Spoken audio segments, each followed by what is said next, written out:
अस्सलाम वालेकुम नाजरीन, आप देख रहे हैं तामिल इरशाद का सोशल मीडिया प्लेटफॉर्म। नाजरीन, आज 13 फरवरी है और आज के दिन पूरी दुनिया भर में वर्ल्ड रेडियो डे मनाया जाता है।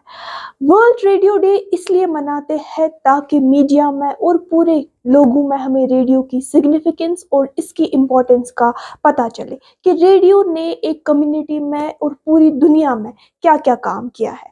जब टेक्नोलॉजी नहीं थी, जब डिजिटलाइजेशन नहीं थी, तो रेडियो ने एक अहम रोल यहाँ पर निभाया है। रेडियो पे लोग खबरें सुनते थे, इंफॉर्मेशन एक्सचेंज होती थी, हेल्थ प्रोग्राम्स होते थे, एजुकेशन प्रोग्राम्स होते थे और ये एक जरिया था लोगों का एक दूसरे को आपस में कनेक्ट करने का। लेकिन जो ही डिजिटलाइजेशन हो गई, जो ही मॉडर्नाइजेशन हो गई, टेक्नोलॉजी का दौर है, सोशल मीडिया का इस्तेमाल सब लोग करते हैं, रेडियो को काफ़ी ज़्यादा चैलेंज का सामना करना पड़ा। आप देखिए कि जो इन्फॉर्मेशन हमें रेडियो पे सुनने को मिलती थी, जो इन्फॉर्मेशन रेडियो पर एक्सचेंज होती थी, जो प्रोग्राम्स हमें रेडियो पर सुनने को मिलते थे, वो आज अब हमें विद इन नो टाइम वो हमें सोशल मीडिया पर देखने को मिलते हैं। सोशल मीडिया ने एक इम्पैक्ट डाला, एक बुरा इम्पैक्ट रेडियो पर डाला, लेकिन रेडियो की चार्म फिर भी खत्म नहीं हुई। रेडियो आज भी उन लोगों में जिंदा है जो कि फार फ्लंग एरियाज में रहते हैं, जिनको अभी भी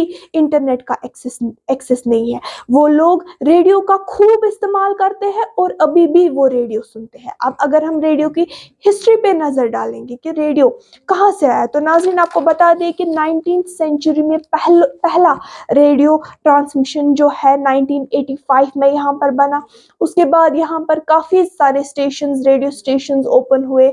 और अगर हम अर्ली 1920 की बात करें तो अर्ली 1920 में काफ़ी सारे कॉमर्शियल रेडियोस जो है वो यहाँ पर बने। उसके बाद 1920 के बाद अगर 1950 की बात करें तो 1950 में हमें यहाँ पर फिर रेडियो जो है वो आम होने लगा। और उसके बाद रेडियो ने काफ़ी सारा काम किया कि जैसे कि मैंने आपको इससे पहले भी बोला कि एक्सचेंज ऑफ इंफॉर्मेशन होती थी। ये कम्युनिटी कल्चर लोगों को आपस में कनेक्ट करता था।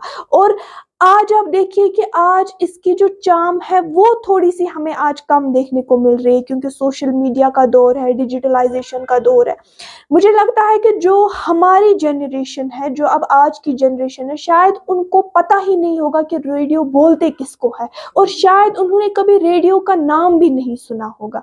लेकिन इस डे को फिर भी आज सेलिब्रेट किया जाता है। इस डे को इसलिए सेलिब्रेट किया जाता है ताकि हमें इसकी इम्पोर्टेंस पता चले, और जो रेडियो ने यहाँ पर काम किया है और जो रेडियो ने यहाँ पर अपना रोल अदा किया है उसको भी हम याद करें। दीगर अपडेट्स के लिए आप हमारे साथ बने रहिए। तामिल इरशाद के लिए मैं